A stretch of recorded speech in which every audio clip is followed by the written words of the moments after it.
We people are going to talk about sum of an infinite GP, यानी एक ऐसी GP बच्चों जिसमें नंबर ऑफ टर्म्स इन्फिनिटी हो, यानी कि अनकाउंटेबल हो, उसमें पदों की संख्या बच्चों अनंत हो। अगर कोई जीपी ऐसी है बच्चों जिसका फर्स्ट टर्म ए है और कॉमन रेशो आर है बच्चों, तो नेचुरल सी बात है कि उस जीपी के जो टर्म्स आएंगे वो कुछ इस तरह से आएंगे। अब यदि मैं इन सभी टर्म्स का सम कैलकुलेट करूं बच्चों, बशर्ते कि वहां पर नंबर ऑफ टर्म्स की वैल्यू हो n, there are in total n terms, तो उस केस में बच्चों इन सभी n टर्म्स के सम की वैल्यू क्या होगी, a into 1 minus r to the power n over 1 minus are.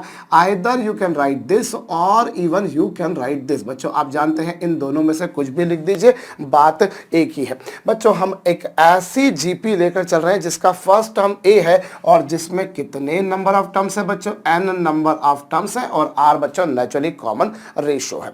अब यदि बच्चों मैं एक ऐसी जीपी लूं जिसमें नंबर ऑफ टर्म्स कितने हो, इन्फिनिटी, तो उसे हम लोग इनफाइनाइट जीपी कहते हैं। बच्चों यहां पर जो नंबर ऑफ टर्म्स थे वो काउंटेबल थे, फाइनाइट थे, सीमित थे। लेकिन यदि वो पदों की संख्या असीमित अनंत यानी कि ऐसी हो जिसको हम काउंट नहीं कर सके, तो उस केस में क्या होगा, हम कहेंगे साहब उसके नंबर ऑफ टर्म्स जो है वो है इनफाइनाइट। और साथ में हम पर्टिकुलरली यहां पर उस जीपी की बात करेंगे बच्चों जिसका कॉमन रेशो 1 से छोटा हो, जिसके कॉमन रेशो का मॉडुलस 1 से छोटा हो, यानी बच्चों जो कॉमन रेशो है that is lying somewhere in between -1 and +1। बच्चों जो उसका सर्वानुपात है वो ऋण 1 से धन 1 के बीच में कुछ भी हो सकता है। इट में भी साहब की वो -0.2 है, या फिर बच्चों वो 0.5 है, या फिर बच्चों वो -0.35 है, या फिर बच्चों वो 0.9 है। It is lying somewhere in between -1 and +1। बच्चों -1 से बड़ा है और 1 से छोटा है। मैंने इक्वल का साइन भी नहीं लिया, ध्यान रखिएगा, वो ऋण 1 से धन 1 के बीच है। तो ऐसी जो जीपी बनेगी बच्चों, यदि मैं उसके इनफाइनाइट टर्म्स का सम निकालूं, भाई पहला term, second term, third term, fourth term, इस तरह से चलते जाएंगे और कहां तक जाएंगे बच्चों, इनफाइनाइट नंबर ऑफ टर्म्स तक। तो उस केस में क्या होगा बच्चों, उस केस में यहां पर n की वैल्यू हो जाएगी इन्फिनिटी। भाई n stands for number of terms.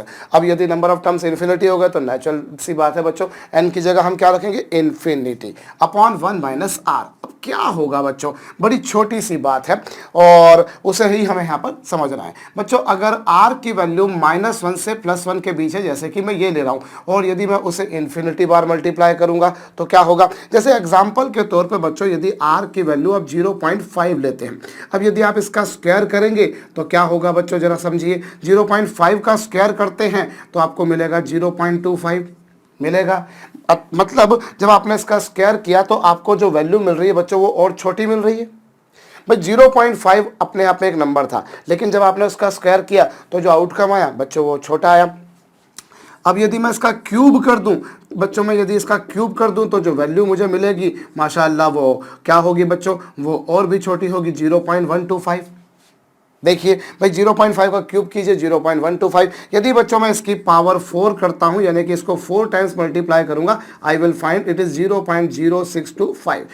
कुल मिलाकर आप देखिए बच्चों कि आप जितनी बार उसको मल्टीप्लाई कर रहे हैं वैल्यू उतनी छोटी होती जा रही है। भाई r की वैल्यू 0.5 थी, आपने स्क्वायर किया वो कम हो गई, 0.25 इज इवन स्मॉलर देन 0.5। और उसके बाद में बच्चों क्यूब करते हैं तो वो तो स्क्वायर वाले से भी छोटा हो गया, पावर 4 करी तो वो पावर 3 वाले से भी छोटा हो गया। और इस तरह से आप जितनी ज्यादा पावर करते जाएंगे करते जाएंगे करते जाएंगे, वैल्यू बच्चों उतनी छोटी छोटी छोटी छोटी छोटी होती जाएगी। और यदि बच्चों आप इससे इन्फिनिटी बार मल्टीप्लाई कर देंगे, so after multiplying 0.5 itself infinite number of times will reduce approximately to 0। भाई स्क्वायर किया वो छोटा हुआ, क्यूब किया और छोटा हुआ, पावर 4 करी और छोटा हुआ, पावर 5 करी और छोटा हुआ, पावर 6 करी और छोटा हुआ, और जब पावर को बढ़ाकर बच्चों इन्फिनिटी कर दिया तो वो इतना छोटा हो गया कि मैं उसे 0 ही मान सकता हूं। सो कुल मिलाकर आप क्या देख रहे हैं बच्चों कि आप जितनी बार मल्टीप्लाई कर रहे हैं वो उतना छोटा हो रहा है। अमूमन हमारे दिमाग में क्या होता है कि हमने स्क्वायर किया तो वो बड़ा हो जाएगा, क्यूब करेंगे तो और बड़ा नंबर आएगा, क्योंकि हम जितनी बार मल्टीप्लाई करेंगे आउटकम उतना बड़ा होता जाएगा। लेकिन वो बात तब लागू होती है बच्चों जब r की वैल्यू 1 से बड़ी हो, या फिर -1 से छोटी हो। लेकिन अगर वो -1 से +1 के बीच है तो आप जितनी बार मल्टीप्लाई करेंगे वो उतना छोटा होगा। एग्जाम्पल के तौर पर बच्चों सपोज कीजिए कि अगर r की वैल्यू में -0.1 लेता हूं और इसका स्क्वायर करता हूं, इसका स्क्वायर करूंगा बच्चों तो वो 0.01 आएगा। 0.01 एज सच ये नेगेटिव है, ये पॉजिटिव है, तो अनडाउटेडली ये वैल्यू बड़ी है और ये वैल्यू छोटी है, बिकॉज ये माइनस में है इसीलिए छोटी है। लेकिन अगर मैं केवल मैग्नीट्यूड पर ध्यान दूं, मैं केवल परिमाण पर ध्यान दूं, मैं केवल एब्सोल्यूट वैल्यू पर ही ध्यान दूं, तो मैं देखूंगा बच्चों इसकी एब्सोल्यूट वैल्यू 0.01 है और इसकी एब्सोल्यूट वैल्यू बच्चों 0.1 है। ऑब्वियसली ये ज्यादा छोटी है, ये वैल्यू बड़ी है। If you include the minus sign, undoubtedly this value is smaller while this value is larger. But if you're talking about only the modulus value, only the magnitude value, तो इसका magnitude बच्चों छोटा है और इसका magnitude बड़ा है। और यदि बच्चों आपने इसका क्यूब कर दिया तो आपको मिलेगा 0.001। आप देखिए बच्चों क्यूब कर देने पर वो और छोटा हो गया। मैग्नीट्यूड वाइज देखा जाए, ऑफ कोर्स यहाँ पर माइनस साइन भी आएगा because it is a negative quantity. तो ये आप माइनस प्लस को भी भूल जाइए, आप तो केवल मैग्नीट्यूड पर ध्यान दीजिए। तो इसका मैग्नीट्यूड छोटा है और इसका मैग्नीट्यूड बड़ा है। यदि आपने बच्चों इसकी पावर 4 कर दी, you will find it is 0.0001। What you are seeing over here, you are seeing that बच्चों ये वैल्यू और भी छोटी हो रही है। आप जितनी बार मल्टीप्लाई करते जाएंगे वो उतनी बार छोटा होता जाएगा। और इस तरह से बच्चों यदि आपने r की पावर इन्फिनिटी कर दी, so in that condition you will be multiplying -0.5 infinite number of times, and if you multiply that infinite number of times it will become a very small quantity such that it can be approximated to 0। ये लगभग 0 0 हो जाएगी, बहुत छोटी हो जाएगी बच्चों। हम यहां पर कब बात कर रहे हैं, जब हम इनफाइनाइट नंबर ऑफ टर्म्स देख रहे हैं। How many terms we are talking about, infinite. And secondly बच्चों the common ratio is lying in this range, in this interval, so that you can say r is lying somewhere in between -1 and +1। So अगर वो -1 से +1 के बीच में है तो उस स्थिति में आप क्या पाएंगे बच्चों कि आप उसको जितनी बार मल्टीप्लाई करेंगे, क्योंकि आपको इनफाइनाइट बार मल्टीप्लाई करना है भाई, r की पावर इन्फिनिटी मतलब r has to be multiplied infinite times. So आप जितनी ज्यादा बार मल्टीप्लाई करेंगे, स्क्वायर करेंगे, छोटा हुआ, क्यूब करा और छोटा हुआ, पावर 4 करी और छोटा हुआ, और जब इन्फिनिटी बार मल्टीप्लाई कर देंगे तो बच्चों वो इतना छोटा हो जाएगा कि तकरीबन मैं उसे 0 0 मान सकता हूं। लेकिन अगर यही r की वैल्यू बच्चों सपोज कीजिए 1 से बड़ी होती, सपोज कीजिए 2 होती, तो आप इसका स्क्वायर करते, 4 आता, क्यूब करते 8 आता, पावर 4 करते 16 आता, वो और बढ़ते जाता। बिकॉज 1 से बड़ी जितनी बड़ी क्वांटिटी लोगे उसको जितनी बार मल्टीप्लाई करोगे वो उतना बड़ा होता जाएगा। लेकिन हम यहां पर बात कब कर रहे हैं बच्चों, जब r की वैल्यू -1 से +1 के बीच में है। तो उस स्थिति में बच्चों आप देखेंगे कि इन्फिनिटी बार मल्टीप्लाई कर देने पर वो 0 हो जाएगा। सो दैट बच्चों जो n टर्म्स के सम को हम लोग लिखा करते हैं बच्चों Sn, and here in this case we are talking about infinite terms. तो ये क्या होगा बच्चों, ये होगा a इंटू 1 माइनस r की पावर इन्फिनिटी कितना हो जाएगा, 0 हो जाएगा। भाई जब आपने उसको इन्फिनिटी बार मल्टीप्लाई करा तो वो तो 0 हो गया, जैसा कि आपको मैंने समझाने में इतना समय लगाया बच्चों। और अपॉन में कितना, 1 माइनस r। भाई here in numerator you are multiplying r infinite number of times. Numerator में आप r को इन्फिनिटी बार मल्टीप्लाई कर रहे हैं, ये नहीं कि आप डिनोमिनेटर में भी r की वैल्यू 0 पुट कर दे। भाई r -1 से +1 के बीच है, हो सकता है r की वैल्यू 0 ही हो। हालांकि r की वैल्यू 0 हो गई तो सारे ही टर्म्स 0 हो जाएंगे एक्सेप्ट फर्स्ट टर्म। भाई इसमें 0 का मल्टीप्लाई करोगे, फिर 0 का, तो that will not be giving something जो फ्रूटफुल हो। अदरवाइज हम यहां पर क्या बात कर रहे हैं बच्चों, in numerator I am multiplying r infinite number of times. So जब मैंने इन्फिनिटी बार मल्टीप्लाई करा तो यहां पर तो a है इंटू 1 माइनस r की पावर इन्फिनिटी, और r की पावर इन्फिनिटी की वैल्यू कितनी, 0 अपॉन 1 माइनस r। वही पिक्चर यहां पर भी आएगी। और इस तरीके से बच्चों इनफाइनाइट जीपी का सम, अनंत गुणोत्तर श्रेणी का योग कितना आएगा बच्चों, a अपॉन 1 माइनस r। मेरे ख्याल से आपको समझ में आया होगा। कब, जब इनफाइनाइट जीपी है, मतलब जब कितने टर्म्स है बच्चों, इन्फिनिटी टर्म्स हैं, और r की वैल्यू -1 से +1 के बीच है। क्योंकि अगर r की वैल्यू -1 से +1 के बीच में नहीं है तो r की पावर इन्फिनिटी की वैल्यू 0 नहीं होगी। r की पावर इन्फिनिटी तब 0 होगा बच्चों जब r कुछ ऐसा हो, इस रेंज में हो, तभी जाकर ये जीरो होगा, तभी जाकर ये जीरो होगा। फर्ज कीजिए अगर आर की वैल्यू 1 से बड़ी हो गई तो उस केस में तो वैल्यूज बढ़ती जाएंगी। तब तो बच्चों ये आर की पावर इन्फिनिटी विल बिकम, अपने आप में आर की पावर इन्फिनिटी एक इन्फिनिटी वैल्यू हो जाएगी, क्योंकि अगर 1 से बड़ी क्वांटिटी लेंगे तो ये तो और बढ़ते जाएंगे बढ़ते जाएंगे बढ़ते जाएंगे। तो नेचुरल सी बात है बच्चों की जो सम है वो समवाट इन्फिनिटी आ जाएगा, बशर्ते आर पॉजिटिव हो, क्योंकि आप जितना बड़ा करोगे वो उतना बड़ा होता जाएगा। हाँ, अगर r की वैल्यू -3 लेते हैं, स्क्वायर करेंगे तो 9 आएगा, क्यूब करेंगे -27 आएगा, पावर 4 करेंगे +81 आएगा, इस तरह से कुछ होगा, लेकिन बढ़ता जाएगा। कुल मिलाकर मैग्नीट्यूड के बारे में बात की जाए तो वो बढ़ता जाएगा, जैसा कि आप देख पा रहे हैं बच्चों, बढ़ता जाएगा। लेकिन अगर वो ऐसा है तो वो छोटा होता जाएगा, छोटा होते होते होते होते तकरीबन वो जीरो हो जाएगा, और फाइनली 1 में से किसी को भी माइनस कीजिए बच्चों वो 1 ही होगा, और अपॉन ये। So this is the formula, the identity to find out sum of infinite GP conditionally r की वैल्यू -1 से +1 के बीच में। मैं ये बार बार इसलिए बोल रहा हूं बच्चों क्योंकि हम लोग कई बार इस कंडीशन को लगाना भूल जाते हैं, या ये कंडीशन हम लोग के जहन में नहीं रहती। ऐसा जो पॉलस बना करती है हमेशा उनमें आप ये तयशुदा मान के चलेगा कि आर की वैल्यू -1 से +1 के बीच ही होगी, तब ही जाकर बच्चों अनंत जीपी का ये योग होगा। इसे जरूर जरूर जरूर नोट डाउन कर लीजिए, मैं एक बार फिर से आपको कह रहा हूं। चलिए बच्चों, और इसी पर बेस हम लोग एक सम करते हैं। पहले ये जरूर नोट डाउन कीजिएगा, मैं फिर से कह रहा हूं बच्चों, तो इनफाइनाइट जीपी का सम का फॉर्मूला क्या है वो आपके समक्ष लिखा है। एक बड़ी सिंपल सी प्रॉब्लम बच्चों आपको गिवन है, if x is equal to 1 + y + y² + y³ up to infinity, और गिवन है बच्चों मॉडुलस y की वैल्यू 1 से छोटी है। हमें प्रूव करना है बच्चों, prove that value of y is equal to x/1 + x। Hope मैंने जो प्रॉब्लम लिखी है वो सही लिखी है, अगर नहीं लिखी होगी तो फिर हम सही कर लेंगे। आप चाहे तो वीडियो को रोक करके खुद से कीजिए। बच्चों देखिए, आपको यहाँ पर जो सम दे रखा है that you can see is a GP, एक जीपी है बच्चों। क्यों जीपी है? Because as you can see बच्चों फर्स्ट टर्म आपके पास में 1 था, इसमें y का मल्टीप्लाई करा y² आया, फिर y का मल्टीप्लाई करा y² आया, फिर y का मल्टीप्लाई करा y³ आया, फिर y का मल्टीप्लाई करा y की पावर 4, लाइकवाइज। और ये भी है बच्चों की अगर ये आप देखें तो ये एक ऐसी जीपी है बच्चों जिसका फर्स्ट टर्म 1 है और कॉमन रेशो बच्चों y है, और by chance it has already been mention that common ratio जो है बच्चों, कॉमन रेशो यानी कि मॉडुलस y 1 से छोटा है। तो चलिए इस जीपी का सम क्या होगा बच्चों, इनफाइनाइट जीपी का सम अभी आप लोगों ने देखा a/1 - r होता है। फर्स्ट टर्म यहाँ पर ये है, और r यानी कि कॉमन रेशो की वैल्यू ये है, और ये गिवन है बच्चों। ये आपने इनफाइनाइट टर्म्स का सम फाइंड आउट किया, वही आया, और जो कि आपको ऑलरेडी गिवन है x है।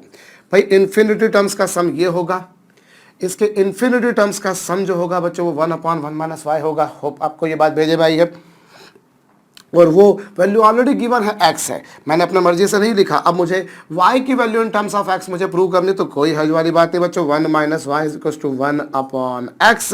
Now you do one thing बच्चों, यस मैंने कोई मिस्टेक करी है वहाँ पर, चलिए कोई बात नहीं। मैंने आपसे कहा भी था कि मैंने अगर सम गलत दिया भी है तो उसे हम सही कर लेंगे। अगर आपने वीडियो को पॉज करके करा होगा तो आप भी पच रहे होंगे भैया y की वैल्यू जो आई है वो आई है 1 - x/x। अभी मेरे ख्याल से मैंने सही किया है भाई। x इज इक्वल टू कितना, a की वैल्यू है 1 और r की वैल्यू है y।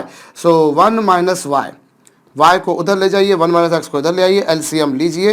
होप ये सारा ओ ना भाई, ये जो आएगा आपके पास में ये क्या आएगा बच्चों, x - 1/x। होप ये बात सही है, देख ले एक बार, सही बात है, सही बात है और सही बात है भाई। 1 - y इधर आएगा तो x डिनोमिनेटर में जाएगा, तो ऐसा ही कुछ आएगा। फिर भी मैं गलत कर दूं तो भैया मैं क्षमा प्रार्थी रहूंगा। प्रॉब्लम बनाने में कई बार गलती हो जाती है, कई बार सॉल्व करने में गलती हो जाती है, और जो हम करेंगे उसी में गलती करेंगे, जो हम नहीं करेंगे उसमें हम गलती भी कैसे कर सकते हैं भैया। फिर वही घिसी पिटी सी बात मैं आपसे कर रहा हूँ। एक प्रॉब्लम और करते हैं। चलिए, हमें यहाँ पर बच्चों गिवन है कि किसी जीपी के इनफाइनाइट टर्म्स का सम है 15। Sum of infinite terms of a GP is 15 and sum of infinite terms of square of all those terms is 45। एक जीपी के अनंत पदों का योग है बच्चों 15 और उस जीपी के अनंत पदों के वर्गों का योग है 45। होप आपको हिंदी में भी समझ में आया होगा। Find out its first term and common ratio. Sum of an infinite GP is 15 and sum of square of its terms is 45। Video को पॉज करके कीजिएगा बच्चों। देखिए मैंने मान लिया let that GP is A R square likewise. मेरे कहने का मतलब मैंने माना कि उस जीपी का प्रथम पद ए और कॉमन रेशो आर है, तो उसके अनंत पदों का योग क्या होगा बच्चों? उसके अनंत पदों का ये होगा ये, और जो कि आपको गिवन है 15, and let this be my equation number first. And it has been mention कि इसके स्क्वायर करते हैं, इन सभी टर्म्स का स्क्वायर कर दीजिए। आप इसका स्क्वायर करेंगे तो a square r to the power 4 ये लीजिए। अब आप ये देखें बच्चों, तो इसके इनफाइनाइट टर्म्स लिए आपने और इनफाइनाइट टर्म्स का स्क्वायर किया, तो स्क्वायर करेंगे पहले का स्क्वायर ये, दूजे दा ये, तीजे दा ये आया बच्चों। और अभी इसका सम क्या होगा बच्चों? इसका फर्स्ट टर्म अगर आप देखें, then again you are finding this is GP whose first term is a square while common ratio is r square. So ये अपॉन में होगा ये, और ये आपको गिवन है बच्चों 45। Now this is my question number second. ऐसा मैंने एज्यूम कर लिया, मान लिया। अभी मैं क्या करूं? अभी मैं काम करता हूं बच्चों, मैं इक्वेशन फर्स्ट जो है उसका स्क्वायर कर देता हूं और उसे इक्वेशन नंबर सेकंड से डिवाइड कर देता हूं। I am going to square first equation. जब मैं पहली इक्वेशन का स्क्वायर करूंगा बच्चों तो मेरे पास में ये आएगा, और 15 का स्क्वायर बच्चों 225 आएगा। और फिर मैं जो सेकंड इक्वेशन है a square upon 1 minus r square is equal to कितना? इज इक्वल टू है बच्चों 45। आपने इन दोनों का रेशो अनुपात कर ले लिया। अभी रेशो लेंगे बच्चों तो ए स्क्वायर कैंसिल हो जाना है, तो 45 तो 225 साहब कितने टाइम्स जाना है? 5 टाइम्स। भाई 45 से आप 5 टाइम्स ही एग्जैक्ट कैंसिल कर पाएंगे इसको। अब एक काम कीजिए बच्चों, ये जो 1 माइनस आर स्क्वायर है वो न्यूमरेटर में जाएगा, और 1 माइनस आर का होल स्क्वायर जो है बच्चों वो यहाँ आएगा, और इज इक्वल टू है 5। और ए स्क्वायर माइनस बी स्क्वायर को लिखना कोई बड़ा काम नहीं है बच्चों, बड़ी सरलता से आप लिख सकते हो इसे ए माइनस बी इंटू ए प्लस बी। और रही बात बच्चों डिनोमिनेटर की, तो वो और कुछ नहीं 1 माइनस आर का स्क्वायर ही है, ये लीजिए। अभी 1 माइनस आर से 1 माइनस आर कैंसिल हो जाएगा, सॉल्व करेंगे बच्चों तो ये आपके पास में आएगा 1 plus r upon 1 minus r. 1 plus r upon 1 minus r is equal to कितना बच्चों? इज इक्वल टू आपके पास में है 5। ये कुछ है और यस। अब भी आप एक काम कीजिए बच्चों, क्रॉस मल्टीप्लाई कर लीजिए। 1 प्लस आर तो एलएचएस पे था ही सही है, 5 माइनस 5 आर है। इसे आप सॉल्व करेंगे बच्चों तो 6 आर इज इक्वल टू 4 आएगा, जिससे आर की वैल्यू और कुछ नहीं बच्चों, आर की वैल्यू आ जाएगी 2/3। So common ratio comes out to be 2/3 and it has to be less than 1 definitely, because sum of infinite GP we can determine only one. Common ratio is lying somewhere in between -1 and +1, that I have already known. So the value of common ratio is 2/3. Now you can put down this value of r into any of these two equations. Let me put this into the equation number first. So I get a upon 1 minus 2/3 is equals to बच्चों 15। ये हो जाएगा 3a is equals to 15. Solving this will give you बच्चों a equals to 5. So first term of that GP is nothing but 5 and common ratio is 2/3.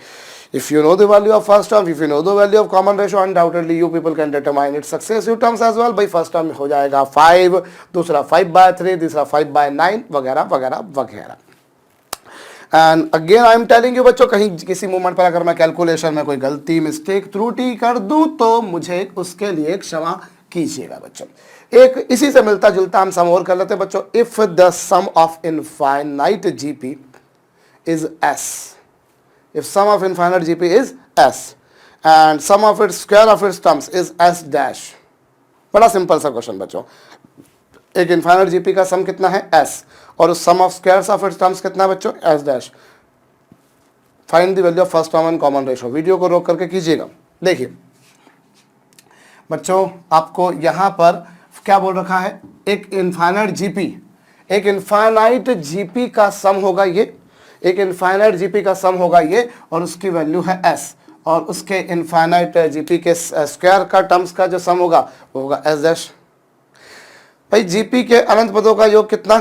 s given है, और उसके वर्गों का योग कितना है? s डैश, वो गिवन है। भाई इनफाइनाइट टर्म्स का सम होगा ये, जिसकी वैल्यू ये है और ये है s डैश। तो आपको क्या पूछा है? फर्स्ट टर्म और तो यही काम करना आपको बच्चों, इसका स्क्वायर कर दीजिए और ये तो एज इट इज। भाई फर्स्ट इक्वेशन का स्क्वायर किया, सेकंड इक्वेशन के से रेशो निकाल दिया। तो रेशो निकालेंगे बच्चों तो क्या आएगा? रेशो निकालेंगे तो ये आएगा आपके पास में, भाई न्यूमरेटर में आएगा एस स्क्वायर, डिनोमिनेटर में एस डैश, और फिर वही बात होगी, वही का वही सम है बच्चों, बस थोड़ा सा हल्का फुल्का चेंज है। A square minus B square को ए माइनस बी इंटू ए प्लस बी और ये लिख दिया जाएगा बच्चों, ये दोनों आपस में कैंसिल हो जाएंगे और 1 plus r upon 1 minus r square की वैल्यू 1 माइनस आर की वैल्यू आ जाएगी कितनी बच्चों, s square over s dash.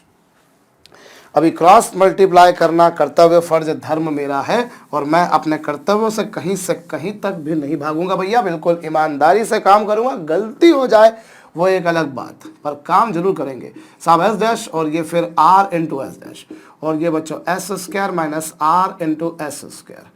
Now you do one thing बच्चों, अब आप निकालिए इस वैल्यू को इधर ले आइए, तो r into s dash plus r into s square is equal to s square minus s dash और यहाँ से r की वैल्यू क्या होगी बच्चों, s square minus s dash upon s square plus s dash.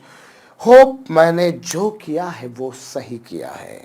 क्या करा भैया, मैं इस माइनस वाले को इधर ले आऊंगा, प्लस हो जाएगा, r कॉमन निकाल दूंगा, S dash plus S square और यहाँ पर बच्चों यही कुछ होगा और इस तरह से r की वैल्यू हो जाएगी। Now what is the value of r that you have to put into any of these two equations to find out the value of a which will be equals to बच्चों a क्या होगा, a होगा 1 minus r into s, 1 minus r into s और ये 1 minus r की value है s square minus s dash upon s square plus s dash into s और इसमें से इसको माइनस करेंगे, एस स्क्वायर से s square cancel, minus minus plus और फाइनली a की वैल्यू क्या आ रही है बच्चों, आप लोग कर चुके होंगे मेरे ख्याल से, 2 into s dash upon s square plus s dash. So this is first term. Hope फिर वही किसी पिटी टुच्ची लुच्ची किस्म की बात कि मैंने जो किया है वो सही है, मैं ये मानकर चल रहा हूँ। भैया आप इसका एलसीएम लेंगे, एस स्क्वायर से s square cancel, minus minus plus हो जाना, S dash plus s dash, बिल्कुल 2 एस डैश ही आएगा बच्चों। जरूर से इसे नोट डाउन कर लीजिए अगर आपने इसे नहीं किया है तो। चलिए एक सिंपल सा सम हम और करते हैं बच्चों। यदि हमें यहाँ पर गिवन है कि if x is equals to a plus a upon r plus a upon r square up to infinity, आपको ये गिवन है बच्चों, y इक्वल्स टू आपको गिवन है b minus b upon r plus b upon r square minus b upon r cube up to infinity और z equals to है बच्चों c plus c by r square plus c upon r to the power 4 plus c upon r to the power 6 up to infinity. और आपको prove करना है बच्चों a b upon c is equal to x y upon z. जरा video को pause करके कीजिएगा बच्चों, जबकि आपको ये गिवन है कि मॉडुलस आर की वैल्यू 1 से बड़ी है। मॉडुलस आर की वैल्यू 1 से बच्चों बड़ी है। वीडियो को रोक कर कीजिए, देखिए अभी अगर आप फर्स्ट जीपी के बारे में बात करें बच्चों, तो फर्स्ट जीपी का फर्स्ट टर्म ए है और common ratio as you can see. भाई फर्स्ट जीपी के बारे में यदि मैं बात करता हूं तो उसका फर्स्ट टर्म जो है, जिसे मैं चलिए 1 मिनट कैपिटल ए मान लेता हूं, तो वो स्मॉल ए है और उस जीपी का जो कॉमन रेशो है बच्चों, let it be R1। First GP का फर्स्ट टर्म मैंने A1 मान लिया, कॉमन रेशो R1 मान लिया और R1 की value as you can see आपको देख कर एक झटके में समझ में आ रही है 1/R है। उसका कॉमन रेशो कितना है, 1/R मान लिया मैंने। अब मान क्या लिया वो तो दिख ही रहा है, मैंने R1 सपोज कर लिया ये। अब आप एक बात समझिए बच्चों कि एक्चुअली मॉड R की वैल्यू 1 तो वड्डी हैगी। भाई अभी आपने देखा कि ये जो फार्मूला हम लोगों ने इनफाइनाइट जीपी का लिखा, ये केवल तब लगता है बच्चों जब कॉमन रेशो की वैल्यू -1 से +1 के बीच हो, यानी कि 1 से छोटी हो, मॉडुलस R की वैल्यू। अब आप बोलेंगे सर मॉड R तो यहाँ 1 से बड़ा है, तो बच्चों मॉड R 1 से बड़ा है, पर आप देखिए ये जो जीपी है, इस जीपी का कॉमन रेशो R नहीं है, इस जीपी का कॉमन रेशो 1/R है। अब अगर ये 1 से बड़ा है तो ऑब्वियस सी बात है ना यार, 1/मॉडुलस R तो 1 से छोटा होगा। भाई ये 1 से बड़ा है और 1 को 1 से बड़ी क्वांटिटी से डिवाइड करोगे तो जो आउटकम आएगा बच्चों तो वो तो 1 से छोटा आएगा ना। ये 1 से बड़ा है, अब आप 1 को 1 से भी बड़ी क्वांटिटी से डिवाइड करोगे, 1 को यदि आपने 1 से भी बड़ी क्वांटिटी से डिवाइड किया तो आउटकम और छोटा आना है। तो नेचुरल सी बात है बच्चों, इसका जो कॉमन रेशो है वो 1 से छोटा आ रहा है, -1 से +1 के बीच आ रहा है। भाई मॉड R 1 से बड़ा है तो 1/मॉड R 1 से छोटा है और फर्स्ट जीपी का जो कॉमन रेशो है बच्चों वो 1/R है, नेचुरली उसकी वैल्यू -1 से +1 के बीच ही होगी। इसी तरह से यदि मैं सेकंड जीपी के बारे में बात करूं बच्चों, तो सेकंड जीपी का फर्स्ट टर्म आपको देखकर समझ में आ रहा है, बी है बच्चों, और उसका कॉमन रेशो क्या है, -1/R। ध्यान दीजिए बच्चों, इसमें माइनस का मल्टीप्लाई करेंगे तो ये माइनस का हो गया, फिर माइनस का मल्टीप्लाई करा प्लस, फिर माइनस का मल्टीप्लाई करा माइनस, वगैरह वगैरह। भाई माइनस का मल्टीप्लाई करेंगे तो अल्टरनेट प्लस माइनस होगा, plus minus plus minus plus minus plus minus plus minus होता जाएगा।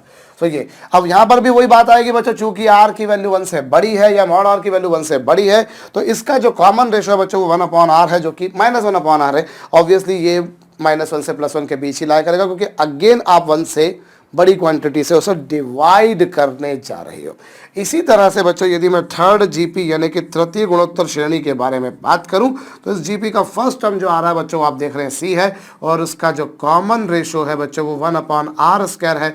और इसमें कोई दोहमत दोहराए टू ओपिनियन वाली बात है ही नहीं कि ये वैल्यू भी 1 से छोटी होगी, क्योंकि r खुद 1 से बड़ा है तो उसका स्क्वायर तो 1 से और बड़ा होगा। भाई 1 से बड़ी क्वांटिटी का स्क्वायर करोगे तो 1 से बड़ा हो जाएगा, और 1 से बड़ा होगा, और 1 को उससे अगर आपने डिवाइड कर दिया तो आउटकम छोटा आएगा।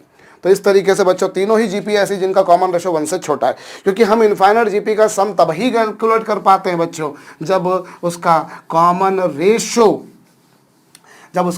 रेशो क्या हो बच्चों 1 से छोटा हो। अगर वो कॉमन रेशो 1 से छोटा नहीं है तो हम इनफाइनाइट जीपी का सम भी कैलकुलेट नहीं कर पाएंगे। चलिए साहब, होप आपको बात भेजे में खोपड़ी में आई है। तो आप अगर फर्स्ट जीपी देखें बच्चों तो x की वैल्यू कितनी है, x की वैल्यू है बच्चों a/1 - r, और r की वैल्यू है 1/r। और इस तरीके से बच्चों इसे आप और थोड़ा सॉल्व कर लेंगे तो आपको मिलेगा a/r/r-1। सो ये आपके पास फर्स्ट जीपी है। और सेकंड जीपी में अगर बात की जाए बच्चों तो सेकंड जीपी का कॉमन रेशो -1/r है, -1/r है। और इस तरीके से बच्चों ये होगा br/r+1। सो ये सेकंड जीपी है। और अगर थर्ड जीपी के बारे में बात की जाए तो थर्ड जीपी का फर्स्ट टर्म सी है, और कॉमन रेशो बच्चों उसका क्या है r²। सो आप यहाँ अगर देखें तो ये क्या होगा CR²/r²-1। सबसे पहली बात तो ये बच्चों कि आप डिनोमिनेटर में एलसीएम लेंगे, और जब एलसीएम लेंगे तो r का मल्टीप्लाई इसमें करेंगे r-1 और r घूम फिर के ऊपर चला जाएगा। यहाँ पर भी r का मल्टीप्लाई करेंगे तो वो r घूम फिर के ऊपर चला जाएगा, और ऐसे ही ये भी आएगा। मेरे ख्याल से आपको ये बात समझ में आ गई होगी। सुना मैंने क्या बोला? होप सुना होगा, नहीं तो आवाज़ तेज करके सुन लीजिएगा भैया। तो ये z की वैल्यू तड़े कोल आ गई है भाई, सानू हन की प्रूव करना है AB/C दी वैल्यू हैगी XY/Z। चाहो तो आप चाहो क्या, एक काम करते हैं हम लोग RHS ले लेते हैं भैया। RHS में जो हमें गिवन है वो है XY/Z, और x की वैल्यू कितनी A/r/r-1, और y की वैल्यू कितनी br/r-1 है, और z की वैल्यू कितनी बच्चों CR²/r²-1। x की वैल्यू इतनी है, y की वैल्यू इतनी है, और z की वैल्यू इतनी है। बात भेजे में आई होगी मेरे ख्याल से।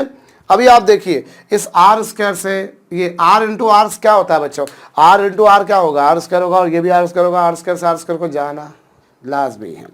और अभी क्या बन गया बच्चों, न्यूमरेटर में बन गया AB/r-1 इंटू r+1 क्या होगा बच्चों r²-1। हालांकि मैं पिछली स्टेप में ही ये कर सकता था जो मैं करने जा रहा हूँ, पर फिर भी मैंने ये सोचा कि शायद कुछ लोगों के जहन में एक बार में बात नहीं आए। भैया r into r will become r², r² से r² कैंसिल, और r-1 इंटू r+1 होगा बच्चों r+1 है, वो ये r+1 है। तो a-b इंटू a+b क्या होगा बच्चों a² - b² वो होगा, और ये दोनों भी आपस में कैंसिल हो जाएंगे, और इस तरीके से फाइनली आ जाएगा बच्चों x AB/C, और AB/C और कुछ नहीं बच्चों आपकी LHS, आपकी वाम हस्त पक्ष है जो आपको सिद्ध करनी थी, प्रूव करनी थी, सत्यापित करनी थी। तो होप आपको ये बात समझ में आई है बच्चों, इसे जरूर नोट डाउन कर लीजिएगा। ऐसा प्रॉब्लम बड़ी सिंपल थी, आप लोगों ने कर भी ली होगी मेरे ख्याल से। एक सम और लिखेगा बच्चों, एक सम और लिखेगा, there are n infinite GPs, there are n infinite GPs whose first terms are 1, 2, 3 up to n.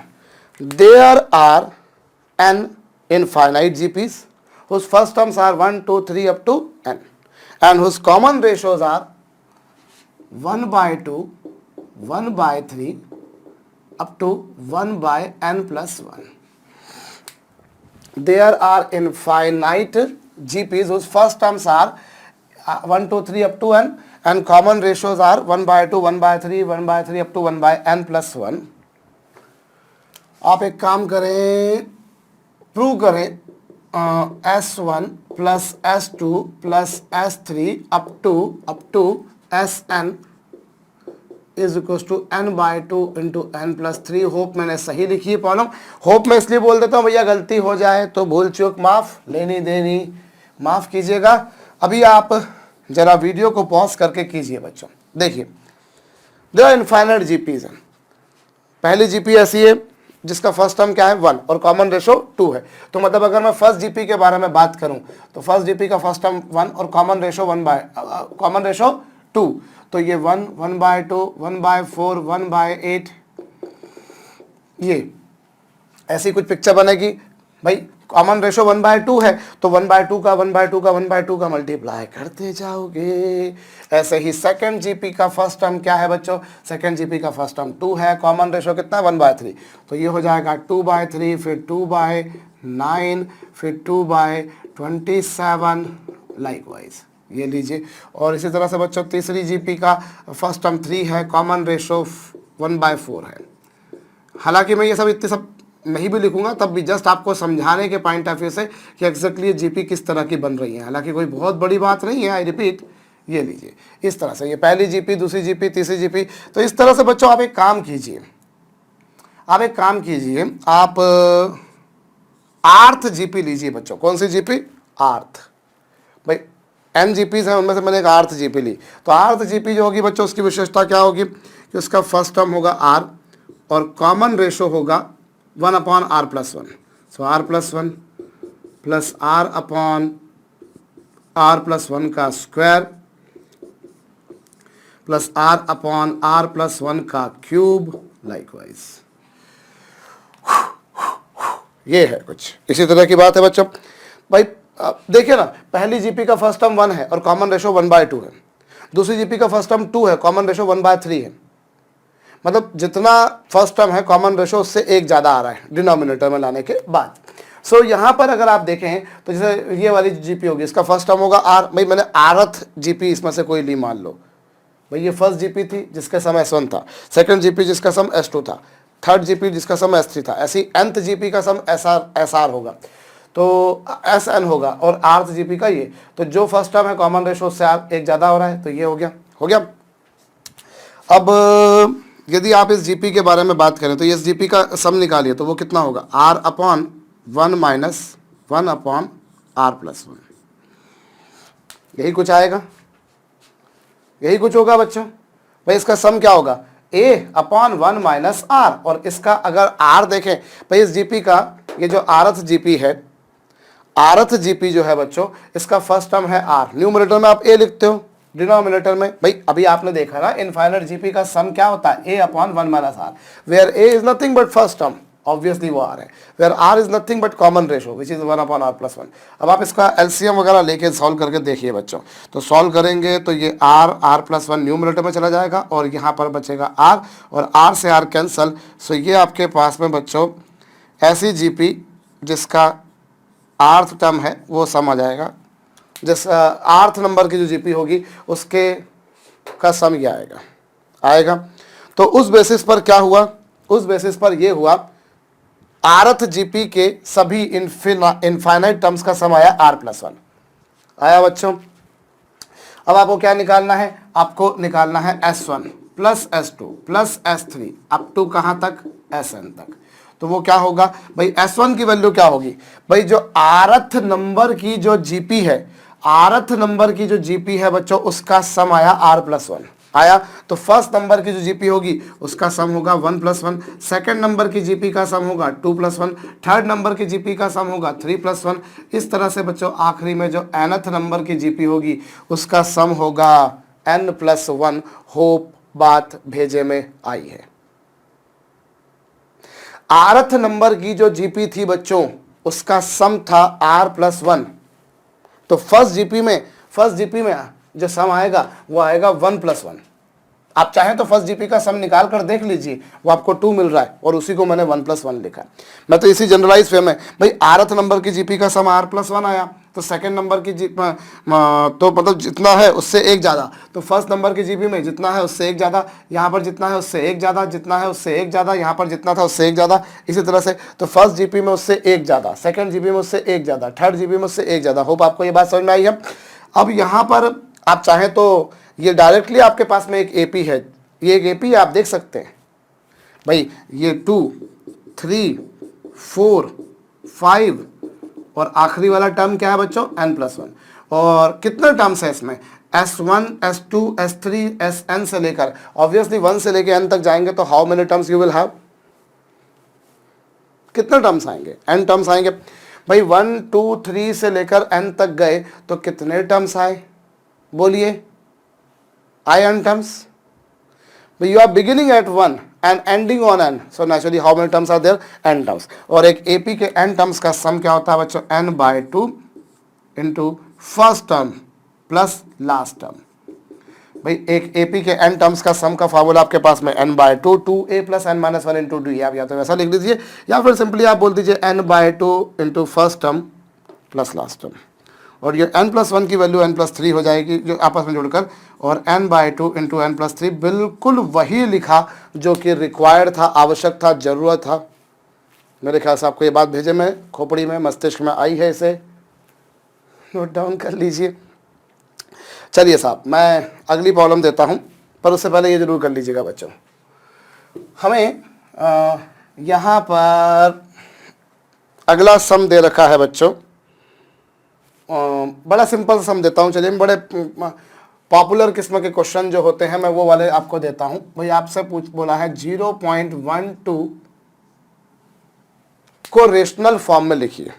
0.12 बार को आप कौन सी फॉर्म में लिखिए बच्चों, रेशनल फॉर्म में। वीडियो को पॉज करके जरूर से कीजिएगा।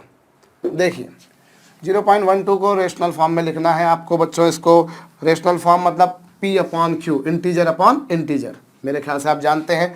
उसकी फॉर्म में आपको लिखना है तो क्या है, देखिए बच्चों, ये जो आपको सम दे रखा है 0.12 बार, इससे आप, इसका मतलब मेरे ख्याल से आप समझते होंगे, इसका मतलब है बच्चों 0.12 12 12 12 इन्फिनिटी बार। बार का मतलब होता है वो रिपीटेड मैनर में चल रहा है, वो चलते जा रहा है, चलते जा रहा है, चलते जा रहा है, कुछ ऐसा ही होगा। ये है भैया। अब आपको ये लिखना है। अब आप इसको क्या कर सकते हो, देखो इसको करने के का आपके पास में क्या है बच्चों, ये 12/100 प्लस 12/10⁴ प्लस 12/10⁶ लिख सकते हैं आप इसे ऐसा। मेरे ख्याल से आपको समझ में आ रहा होगा, बड़ा काम नहीं है भाई। 0.12 को लिखा 12/100, 0.12 को लिखा 12/, भाई पहले बार जो है ये जो आपके पास में 0.12, इसे ऐसा लिख सकते हो भाई। आप इसको देखिए ना, मैं एक स्टेप आपके लिए और लिख देता हूँ। चलिए, आपको 0.12 का बार पूछा था, मतलब ये पूछा था, तो अगर मैं इसे 0.12 प्लस 0.0012 प्लस 0.0000012, ये कुछ इस तरह से चल रहा है भाई। 0.12 प्लस 0.0012 प्लस 0.4 बार 0 फिर 12, मैं लिख दूं तो क्या देना है, गुना है। अगर इन सबको ऐड करूंगा, मैं इन सबको जोड़ूंगा, इन सबका योग निकालूंगा, इन सबका धन करूंगा, तो मुझे और कुछ नहीं बच्चों यही मिलेगा जो मुझे जानना है। और इसे मैं क्या लिख सकता हूं, इसे मैं लिख सकता हूं 12/100। इसे मैं क्या लिख सकता हूं 12/10⁴,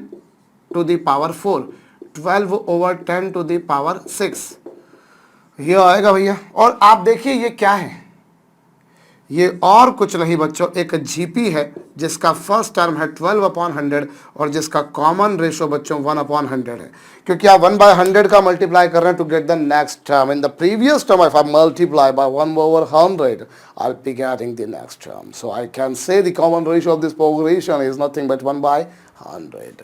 Now just determine the LCM. After solving this you will get 12/99. 12/99, if you want to cancel, of course it is cancelled exactly by 3, so the ratio comes out finally is equals to 4/33. Hope all the calculation made over here absolutely correct. आपने LCM लिया, 100 का multiply करा, 100 minus 1 upon 100 बच्चों, 100 से 100 cancel हो जाना। Finally answer यही चाहने का बाबा जो मैंने किया है। तो ये आपके पास में था बच्चों तरीका। देखिए आपने उसको एक जीपी की फॉर्म में एक्सप्रेस किया, you try to bring it into the form of GP. आपने इसे एक जीपी की फॉर्म में कन्वर्ट कर लिया, ये आ गया बच्चों। अब इसी प्रॉब्लम को सॉल्व करने का हमारे पास में एक थोड़ा सा सरल तरीका है, मैं बताऊं आपको।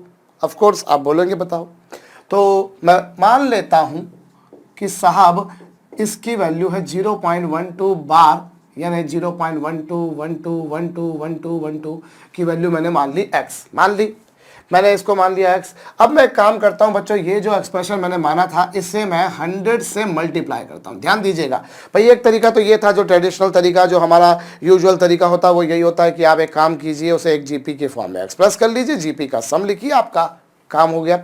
दूसरा तरीका जो हमारे जहन में है वो ये है बच्चों कि हम काम करते हैं, इसको x मान लेते हैं और इस एक्सप्रेशन को मैं 100 से मल्टीप्लाई करता हूँ। When I multiply bye 100 I will get 100x, और इसे 100 से मल्टीप्लाई करूंगा बच्चों तो ये 12.121212। भाई वो तो इन्फिनिटी बार चल रहा था पहले भी, इन्फिनिटी बार अभी भी चलेगा। You have multiplied this whole expression exactly by 100 times.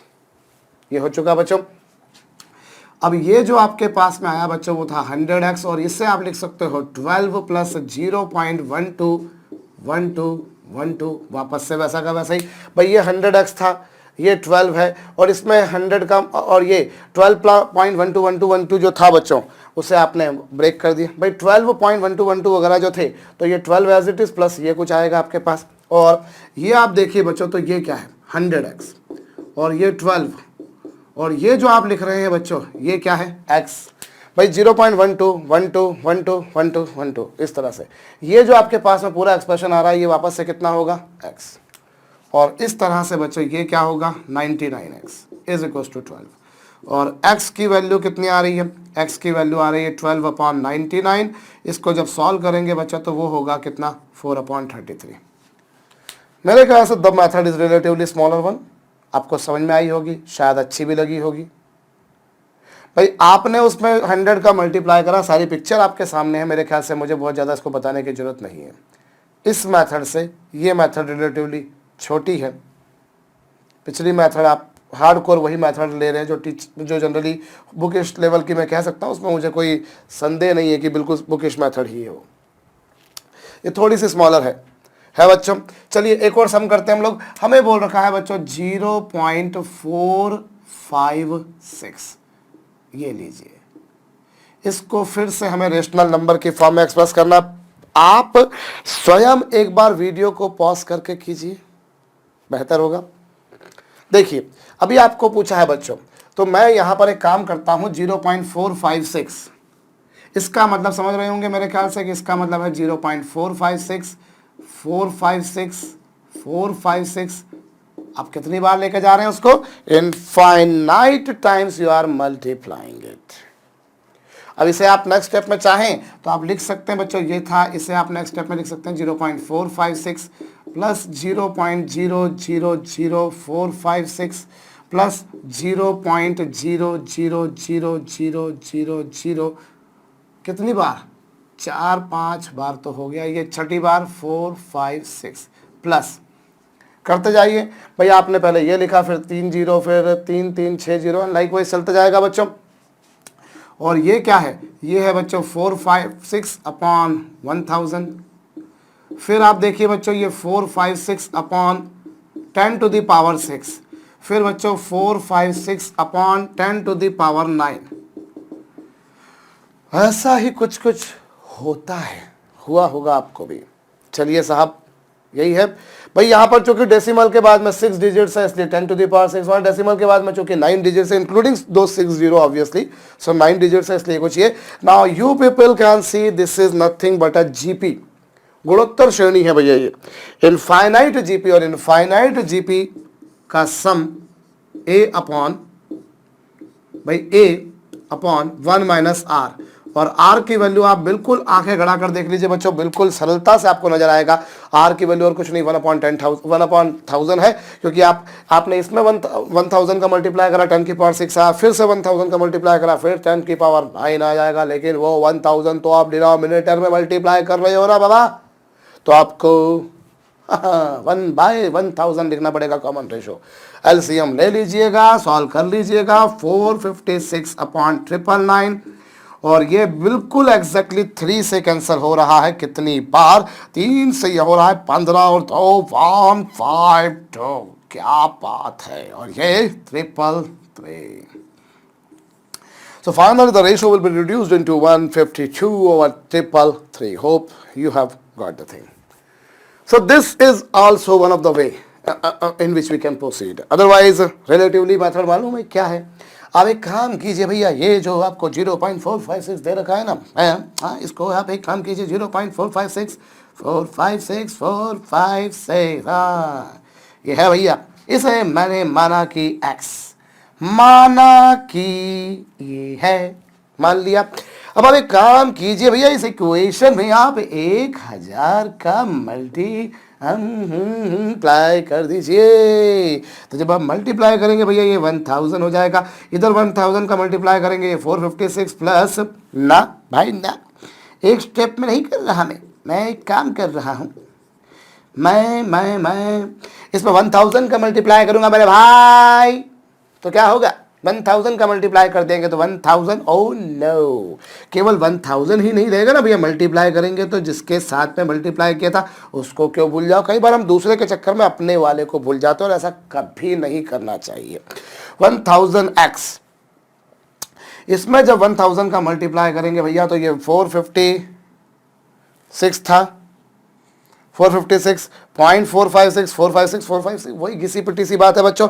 और LHS तो आपकी जैसी थी वैसी ही रहेगी, और डिनोमिनेटर में बच्चों 456 प्लस 0.456 ये चलता जाएगा, और इस तरीके से बच्चों ये 1000x हो जाएगा, और ये 456 तो अपनी जगह पर है ही सही, और ये वापस से बच्चों ये वही बन रहा है जो ये था। भाई आपने इसमें 1000 का मल्टीप्लाई करा तो एक 456 पहले आ गया, लेकिन बाकी तो वैसा ही बच रेला ना बाबा, जैसा पहला बच रेला था, तो वो तो वैसा का वैसा ही आएगा। फिर इस 1000x में से x को माइनस कर दोगे भैया तो 999x आएगा, और उसको सिंप्लीफाई करना फिर वही घिसी पिटी टुच्ची लुच्ची किस्म की बात है। मेरे ख्याल से आपको ये समझ में आया होगा। हाँ, किसी के जहन में आ रहा हो कि सर जब मैंने 100 का मल्टीप्लाई करा सर एक 12 यहाँ पर आ गया, सर एक 456 यहाँ पर आ गया, तो सर यहाँ पर एक तो इधर आ गया, तो फिर इसको वापस से x कैसे मान सकते हो? भाई इनफाइनाइट है। अगर समुद्र में इतना सारा पानी है, कहाँ पर? समुद्र में, सी, मेरे ख्याल से समझते होंगे, सागर भी समझते होंगे आप लोग। कईयों की आंखें भी बड़ी सागर वाली होती है भैया, सुनी होंगी आप, देखी होंगी, सॉरी, गाना सुना होगा ऑफ कोर्स आप लोगों ने, ऋतिक रोशन, और ऋतिक रोशन भी कहाँ मैं बोल रहा हूँ, ऋषि कपूर गिटार लेके खड़े हैं सागर जैसी आंखों वाली। किशोर कुमार इतने बढ़िया गाना गा रहे हैं और हमको लग रहा है कि क्या बात है, ऋषि कपूर क्या बेहतरीन तरीके से डिम्पल कपाड़िया को लाइन मार रहा है। पिक्चर में तो मारी भी जा सकती है, हकीकत में भी मारी जा सकती है। मैं वापस से आता हूँ भैया, मैं कहाँ खो जाता हूँ सागर जैसी आंखों वाली में। तो वापस से भैया यहाँ अभी आपने x की वैल्यू निकाली आपके पास में, हम यहाँ पे बात कर रहे थे कि साहब जब आपने 1000 का मल्टीप्लाई कर दिया तो 456 पहले आ गया, तो ये बचा, मुझे समझ में आया सर। लेकिन सर इनफाइनाइट टाइम्स था, आपने एक बार तो यहाँ ले आए, तो फिर ये वापस से इसको x कैसे लिख सकते हो? तो फिर वही बात है बच्चों, ये सागर है, ये समुद्र है, ये सी है, ये ओशियन है। अगर उसमें से एक आध चम्मच पानी बाहर निकाल भी लिया जाए तो उसकी सेहत पे कोई फर्क नहीं पड़ेगा। इतना दरिया दिल तो आपको बनना पड़ेगा कि अगर इतने बड़े समुद्र में से अगर एक हाथ को बाहर निकाल दिया जाए तो समुद्र की कोई फर्क नहीं पड़ता। आप बोलोगे सर एक चम्मच पानी कम हो गया, एक बाल्टी पानी कम हो गया, पर उसको फिर भी कोई बहुत बड़ा डिफरेंस नहीं आएगा। So when you multiply by 100, 456 यहाँ पर आया, और वापस से वही इन्फिनिटी बार आएंगे, क्योंकि इन्फिनिटी में से एक को निकाल देने के बाद भी इन्फिनिटी ही बचेंगे, तो ये वापस से वही बचेगा। वैसे आप इधर माइनस कर देंगे, आपको वही मिलेगा जो पहले मिला। होप आपको बात समझ में आई है बच्चों। मेरे ख्याल से पहली वाली मेथड जिसमें आप क्या करते हैं, जिसमें आप उसे एक जीपी की फॉर्म में एक्सप्रेस करते हैं, इनफाइनाइट जीपी की फॉर्म में, और उससे आप काम करते हो। दूसरा तरीका आपके पास में ये था बच्चों कि आप आप 100 से मल्टीप्लाई करा, वहां 100 से क्यों मल्टीप्लाई करा, मेरे ख्याल से आपको समझ में आएगा, because there were 2 digits which were repeating. In the previous problem there were 2 digits which were repeating, while in this problem you can see that there are 3 digits which are getting repeated. Here it is 4, 5 and 6. चूंकि 4, 5 और 6 बच्चों repeat हो रहे हैं, इसलिए मुझे 1000 का multiply करना पड़ेगा। मुझे किसका मल्टीप्लाई करना पड़ेगा भैया, 1000 का, क्योंकि कितनी डिजिट रिपीट हो रही थी, 3 डिजिट, इसलिए 1000 का मल्टीप्लाई का। तो मेरे ख्याल से दोनों तरीके आपको समझ में आएंगे। ऑफ कोर्स सेकंड वाली जो मेथड है वो पहली वाली मेथड से रिलेटिवली छोटी है, सुलभ है, सरल है, आसान है, लेकिन वो शॉर्ट ट्रिक ही क्या जो इतनी मेहनत करवाए बच्चों हमारे पास में, इसको सॉल्व करने का और भी आसान तरीका है। और वो क्या है सुनिएगा। वो आसान तरीका ये कि how many digits are getting repeated after decimal 2। कुछ मत कीजिए, जो डिजिट्स रिपीट हो रही हैं उनको लिखिए, और जितनी डिजिट्स रिपीट हो रही थी उतनी बार 9 लिखिए। क्या कहा मैंने, what are those digits which are getting repeated, you put down those digits into the numerator, and how many times digits are getting repeated, of course 2 times, there are 2 digits which are getting repeated, so you have to put 2 times exactly 9 9 9 solve कर लीजिए, वही आएगा। मेरे कहने का मतलब क्या, यहाँ पर डेसिमल के बाद में कौन सी वो डिजिट्स हैं जो रिपीट हो रही हैं, 456। ऐसी कितनी डिजिट्स हैं जो रिपीट हो रही हैं, वो है 3 डिजिट्स। सो आप 3 बार 9 9 9 पुट कीजिए। कहाँ ये मगज मारी करने का करा काम। मैंने क्या कहा बच्चों, वो शॉर्ट ट्रिक ही क्या जो हमें कॉपी पे इतना कुछ भी लिखवाए। शॉर्ट ट्रिक तो वो होती है कि देखो और हल हो जाए। तो वही है बच्चों, दशमलव के बाद में 1 और 2 रिपीट हो रहा है, तो 1 और 2 लिखा, और कितने डिजिट्स थी, 2 बार 9 लिखा। डेसिमल के बाद में 4 5 6 रिपीट हो रहे थे, वो और इतनी बार 9। होप ये तरीका मेरे ख्याल से सबसे ज़्यादा लाजवाब है, आपको समझ में भी आया होगा। शायद किसी को जानकर बहुत खुशी भी हुई हो, और किसी को लगा हाँ यार सिंपल है। चलिए, डिपेंड करता है भाई, जब आपको कोई नई चीज़ मालूम पड़ती है तो आपको मज़ा आता है, पुरानी चीज़ आपको मालूम हो पहले से तो फिर वो आनंद नहीं आता। ये तो है। तो कई बार कुछ चीज़ें जब अकस्मात हो जाया करती है, एक्सीडेंटली हो जाती है, बाई चांस हो जाती है, तो उनमें हमको एक अलग फीलिंग आती है। जैसे अभी मैं बोलूँ बच्चों 1 2 5 9, ये लीजिए, आपको ऐसा कुछ दे रखा है और आपको इसकी वैल्यू फाइंड आउट करनी है। आपके पास में दोनों तरीके हैं बच्चों। आप एक काम कर सकते हैं, पहले अगर आप देखें तो ये 1259 upon 10 to the power 4 upon 1 minus 1 by 10 to the power 4, क्योंकि आप जब इसको सॉल्व करेंगे तो बच्चों ये क्या होगा, 0.1259 इस तरह से कुछ आएगा। और ये क्या हो जाएगा बच्चों, ये हो जाएगा 1259 ओवर 10 टू द पावर 4, फिर 1259 ओवर 10 टू द पावर 8, और इस तरीके से बच्चों ये जीपी बनेगी, जिसका फर्स्ट टर्म आपके सामने लिखा है, जिसको मैंने न्यूमरेटर में लिखना है, और common ratio 1/10 to the power 4 होगा, जो कि मैंने डिनोमिनेटर में लिख दिया है। समझ में आया होगा। अब आप इसको सिंप्लीफाई कर लेंगे, तो बच्चों आपको मालूम पड़ जाएगा। अदरवाइज मैंने आसान तरीका क्या बताया आपको, 1259 कौन सी डिजिट थी जो रिपीट हो रही थी, ये, और कितनी बार थी, 4 बार। तो ये लीजिए आंसर। अभी अगर कैंसिल होता है तो कैंसिल कीजिए, मेरे ख्याल से तो नहीं हो रहा। अगर किसी तरीके से हो जाए तो करके देख लीजिएगा और आपका काम हो जाएगा। या फिर दूसरा तरीका ये है कि आप दोनों तरफ 10 की पावर 4 से मल्टीप्लाई कर दें। भाई पहली मेथड ये वाली थी, दूसरी मेथड 10 की पावर 4 से मल्टीप्लाई करो, और तीसरी मेथड में कुछ नहीं करना, जो डिजिट्स रिपीट होती हैं वो लिखो, जितनी डिजिट्स रिपीट होती हैं उनके उतनी बार 9 लिखो, ये आपका काम हो जाएगा। तो ये तरीका ज़्यादा छोटा है बच्चों, ये नोट डाउन जरूर कर लीजिएगा। मैं मिटा चुका हूँ, पर फिर भी मेरे ख्याल से वीडियो को पॉज करके आप खुद से कर सकते हो। अभी अगर ऐसा कुछ हो बच्चों के 0.456, चलिए 1 मिनट के लिए 0.456, अभी कुछ ऐसा है, not all the digits after decimal are getting repeated, not all the digits are getting repeated. Now what to do in that case? This is what? This is 0.45656 565656. Not all the digits are getting repeated. So not to, what to do? You can write this problem as a 4/10 plus 56/1 10 to the power 3 plus 56/10 to the power 5 plus 56/10 to the power 7। ये लीजिए, ये आपके पास में आया है भाई, ये 0.456, तो 4/10, भाई पहले वाले 0.4 का आप 4/10 लिखो तो आपको बुरा तो नहीं लगना चाहिए। दूसरे वाले को ये लिखा 56 है, तो इसीलिए ये होगा, मेरे ख्याल से समझ में आ रहा होगा, आप देख लीजिए। 56/1000 क्यों लिखा? क्योंकि डेसिमल के बाद में एक नंबर ये भी था बच्चों, एक डिजिट ये भी थी, इसीलिए। फिर ऐसे ही यहाँ पर ये हो जाएगा, और ये क्या बन गया बच्चों, 4/10 को तो आप अलग रख दीजिए, लेकिन बाकी जो भी कुछ आपके पास में बच रहा है 56/1000 अपॉन 1 माइनस आर, और आर की वैल्यू कितनी है बच्चों, 1000 ही है। सो ये 4/10 प्लस 56/999, ये आ चुका बच्चों। मैंने मेरे ख्याल से तो सही किया है। एक मिनट, यहाँ पे कॉमन रेशो 100 आएगा, कॉमन रेशो 100 आएगा, और ये कुछ ऐसी पिक्चर आ जाएगी। ये मेरे ख्याल से आपको समझ में आया होगा। भाई यहाँ पर क्या हुआ, आपने सारी डिजिट्स, क्योंकि सारी डिजिट्स रिपीट होती थी, वो तो हमने 3 सम्स कर लिए बच्चों, हो गया हमारा काम। लेकिन अगर सारी डिजिट्स रिपीट नहीं हो रही, कई बार ऐसी पिक्चर भी बनती है ना, तो इसीलिए तो आपने कुछ ऐसा लिखा, ये तो अलग थलग रह गया, लेकिन बाकी पूरी एक जीपी बन रही है, और उसका सम क्या होगा, a/1 माइनस आर, और आर की वैल्यू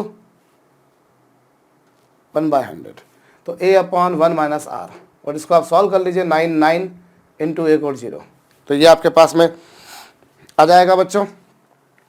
सो ये जो है कॉमन रेशो इस केस में क्या आया, मेरे ख्याल से ये बात आपको भेजे में, खोपड़ी में, मस्तिष्क में आ चुकी है। चलिए अब हम लोग आगे बढ़ें। ये एक तरीका था इस सम को करने का। दूसरा तरीका इस सम को करने का क्या होगा, भाई आप इसको काम करो, 0.4 को अलग लिख दो, और बाकी जो आपके पास में है 0.4 को आपने अलग लिख दिया, और बाकी क्या बचा बच्चों आपके पास 0.056 इस तरह से। भाई इट इज 56 जो कि रिपीट हो रहा है, सो ये आपने लिख दिया 0.056 0.056 इस तरह से आपने लिख दिया। और इसे आप क्या कर सकते हो बच्चों, इससे आप ने ये लिख दिया।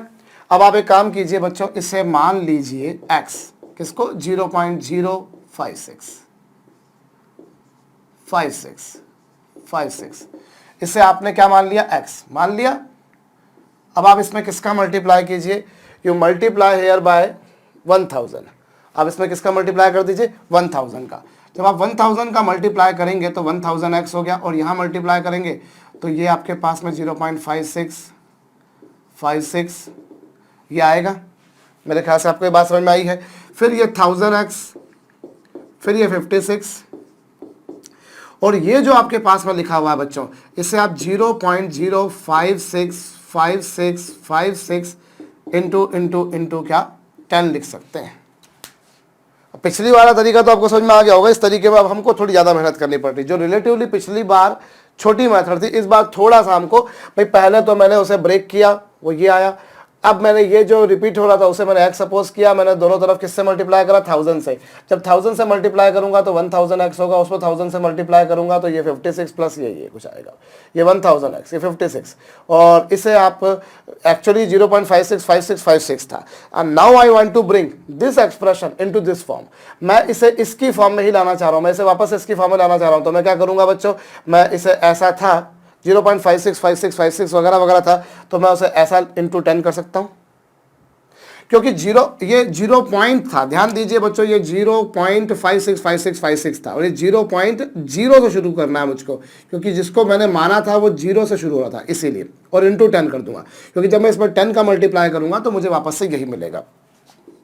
सो 1000x is equal to 56 plus ये जो आपको मिल रहा है बच्चों, ये वापस से वही x मिल रहा है। सो ये हो गया बच्चों 10x। सो यहाँ से x की वैल्यू निकालेंगे तो वो 56/990 आ जाएगी।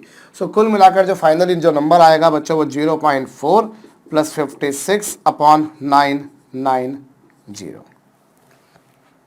ये आ चुका। तो और 0.4 को आप क्या लिख सकते हो, 4/10। इस बार मेरे ख्याल से ये वाली मेथड छोटी लग रही होगी आपको, ये मेथड थोड़ी सी बड़ी लग रही होगी, क्योंकि यहाँ थोड़ी सी हमें मेहनत करनी पड़ेगी बच्चों। आपने 4/10 56 अपॉन ये फिर ये 56 से पहले 3 डिजिट थी इसलिए 3, इस 56 से पहले 5 डिजिट थी इसलिए 5, वगैरह वगैरह। है तो सिंपल, कोई ज़्यादा बड़ा काम नहीं है, बट थोड़ा सा यहाँ पर थोड़ा ज़्यादा मेहनत करनी पड़ती है। और एक और सम कर लेते हैं और फंडा क्लियर हो जाएगा, कोई बड़ी बात नहीं है। चलिए, हमें यहाँ पर दे रखा है बच्चों, हमें दे रखा है 0.1234। चलिए, वीडियो को पॉज करके आप लोग खुद से कीजिए। अभी यहाँ पर क्या है बच्चों, 0.1234, इसका मतलब ये है इन्फिनिटी बार। So that could be written as 12/100 plus 34/10⁴ plus 34/10⁶ plus 34/10⁸ ये लीजिए। सो 12/100 तो भैया इस जीपी में मुझे कहीं से कहीं तक फिट होते हुए नज़र नहीं आ रहा, पर यस उसके बाद के जितने भी टर्म्स हैं वो मुझे एक जीपी ही नज़र आ रही है। और एक ऐसी जीपी बच्चों जिसका फर्स्ट टर्म 34/10⁴ है और जिसका कॉमन रेशो बच्चों 1/100 है। इसे सॉल्व कर लीजिए बच्चों, ये 12/100 प्लस बच्चों साथ में आएगा ये 34/9900। Of course this has to be simplified further on. अभी भी आपको इसको सरल करना बाकी, कुछ हद तक ये कैंसिल भी हो सकते हैं कुछ हद तक, बट फिर भी गणना करना बाकी है। कर लीजिएगा बच्चों। एक तरीका तो ये है सम को करने का, दूसरा तरीका ये है सम को करने का साहब के इसे 0.12343434 आप इस तरह से जा रहे हैं। इससे आप क्या मान लें, x। आपने इससे क्या सपोज कर लिया बच्चों, x, और फिर आपने 10,000 का मल्टीप्लाई करा, 10,000 का मल्टीप्लाई करा तो ये 10,000x और ये हो जाएगा 1234। आपने इसका मल्टीप्लाई कर दिया 1234 और 1234 अपॉन कितना, प्लस ना, एक मिनट, इसे आप डायरेक्टली इसे मल्टीप्लाई नहीं करेंगे, इसे आप क्या लिखेंगे, इसे आप लिखेंगे 0.12 प्लस 0.00343434 ये लीजिए। और ये 0.12 तो और कुछ नहीं 12/100 है। एक मिनट, इसे आपने x मानना भी नहीं है, मैं थोड़ी सी यहाँ पर भी गलती कर रहा हूँ। ये आपने मान लिया। अब आप मान लीजिए साहब x बराबर कितना, 0.00343434 टा हो गया साहब। अब क्या होगा, now you multiply here by 10,000। जब आपने 10,000 से मल्टीप्लाई करा बच्चों, तो 10,000 से मल्टीप्लाई करेंगे तो 34 प्लस 0.3434 इस तरह से जाएगा, ये जाएगा। बाकी का पोर्शन मैं यहाँ लिख देता हूँ। x इक्वल टू कितना होगा, x, एक मिनट, x क्यों, ये तो कितना है 10,000x 34 प्लस, अब वो जो लिखा है actually this is not x, but you people must be knowing. इतनी प्रॉब्लम सॉल्व करिए तो एक बात तो अकल आ रही होगी कि this has to be converted into the form of x।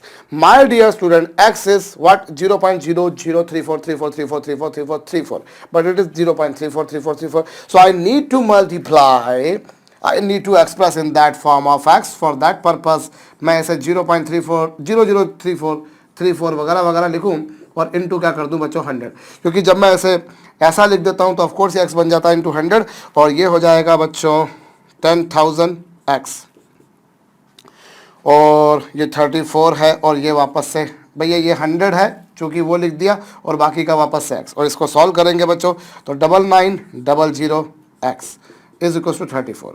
सो ये x की वैल्यू आएगी 34/9900 ये है।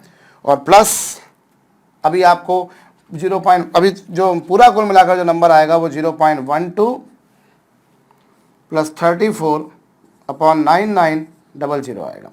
कुल मिलाकर वो जो नंबर आ रहा है बच्चों वो कितना आ रहा है 0.12। जो कुल मिलाकर जो नंबर आ रहा है बच्चों वो 0.12 प्लस 34/9900 है। आप 12/100 भी लिख सकते हैं इसको, तो वही की वही बात है। तो मेरे ख्याल से आपको ये बात समझ में आई है, आई होगी, नोट डाउन कर लीजिए।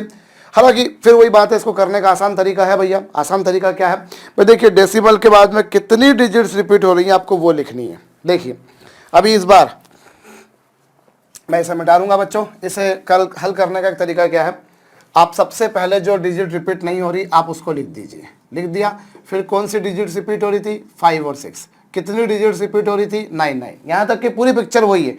ध्यान दीजिएगा, मैं फिर बोल रहा हूँ, मैं इसे मिटा रहा हूँ और फिर से समझाऊंगा। सबसे पहली जो डिजिट है वो आपने लिखी एज इट इज। कितनी डिजिट्स रिपीट, कौन सी डिजिट्स रिपीट हो रही हैं वो लिखी। कितनी रिपीट हो रही हैं, 9। और डेसिमल के बाद में देयर वाज 1 डिजिट जो कि रिपीट नहीं हो रही थी।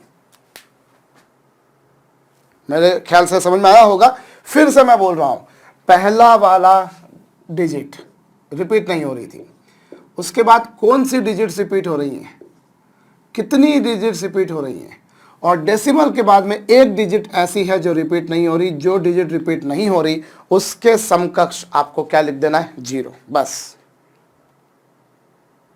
जो डिजिट रिपीट नहीं हो रही थी उसके कॉरेस्पॉन्डिंग आपको क्या लिख देना है, 0। ये आपका काम हो गया।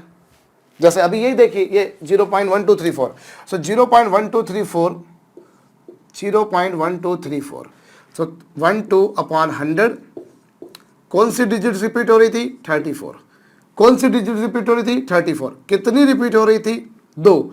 और डेसिमल के बाद में there were 2 digits which were not getting repeated, and those digits which were not getting repeated, at the place of those 2 digits I need to put 2 zeros। मुझे 2 0 0 0 वहां रखने होंगे। समझ में आया होगा, कर लीजिएगा। तो ये भी एक तरीका था भैया।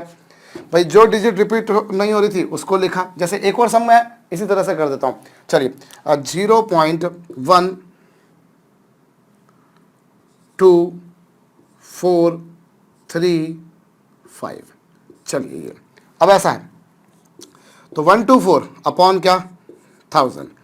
कितनी डिजिट्स रिपीट हो रही थी, 35। जो हो रही थी वो लिखी, जितनी बार हो रही थी वो, और 3 डिजिट्स ऐसी थी जो रिपीट नहीं हो रही थी। ये आंसर। अब तो मेरे ख्याल से समझ में आ गया होगा। सो ये बहुत सरल तरीका है आपके इस तरह की प्रॉब्लम को हल करने का। इस तरह की प्रॉब्लम्स को सॉल्व करने का बड़ा सरल तरीका, मेरे ख्याल से आप सभी को ये समझ में भी आया होगा। एक सम और कर लेते हैं, 4.291। ये लीजिए 4.291। अब क्या होगा बच्चों, 4 तो अलग लिख दीजिए, 0.2 को आप अलग लिख दीजिए, और 91 को आप अलग लिख दीजिए। 2 डिजिट्स थी और एक डिजिट ऐसी थी जो डेसिमल के बाद में रिपीट नहीं हो रही थी। ये ध्यान दीजिए, there was 1 digit after decimal. आप बोलो sir 4 is also not getting repeated, but my dear people, you people have already put 4 separated. There is only 1 digit after decimal which is not getting repeated, so at that digit की cost per मैंने के रखना से भाई मैंने 0 रखने का है। मेरे ख्याल से आपको ये समझ में आया होगा। जैसे ये 56.1236 ये लीजिए, सो 56 को अलग लिखा, 12/100 को अलग लिखा, और 36/99, और 2 डिजिट ऐसी है भैया जो रिपीट ही नहीं हो रही है। हाँ ये आ जाएगा। तो 2 डिजिट रिपीट हो रही थी उनकी जगह पे 99 रखा, जो 2 रिपीट नहीं हो रही थी उनकी जगह 0। और वो जो तरीका आपके पास में अलग करने का वो तो आप कर ही सकते हो भाई। आप पहले से 4 लिख दोगे प्लस 0.291 लिख दोगे, और ये 91919191, इसे आप फिर वही 2/10 लिख दिया, फिर 91/1000 लिख दिया, फिर 91/10 की पावर 5 लिख दिया। वो सारा तरीका तो मेरे ख्याल से मुझे समझाने की जरूरत नहीं है। या आपने इसको x मानना है, x भी नहीं मानना है, पहले आपने इसको 0.2 कर देना है, प्लस 0.0919191 को x मान लेना है, फिर आपने वही 1000 से मल्टीप्लाई करना है, वही पिक्चर चलानी है। मेरे ख्याल से वो मुझे बताने की ज़रूरत नहीं है। तो वो आप वैसे भी कर सकते हैं, बट ऑफ कोर्स अब ये जो शॉर्ट ट्रिक है ये मेरे ख्याल से काफ़ी काम की है बच्चों। कई बार बन जाया करती हैं कई सारी कॉम्पिटिटिव एग्जाम्स में, इस पर क्वेश्चन तो कर सकते हैं। हम लोग इनफाइनाइट जीपी को थोड़ा सा आगे बढ़ाते हैं बच्चों, और एक हमें सम दे रखा है इफ, यह मैं ऊपर ही लिखता हूं बच्चों, पहले से नोट डाउन कर लीजिएगा जरूर से, अगर नहीं किया हो तो। आपको ये बोला है इफ n की वैल्यू 0 से लेकर इन्फिनिटी तक जा रही है, a to the power n is equal to, आपको गिवन है x, इसी तरह से n की वैल्यू 0 से लेकर इन्फिनिटी तक b to the power n is equal to दे रखा है आपको y, और इसी तरह से आपको n की वैल्यू 0 से लेकर इन्फिनिटी तक ए बी की पावर n दे रखा है बच्चों z।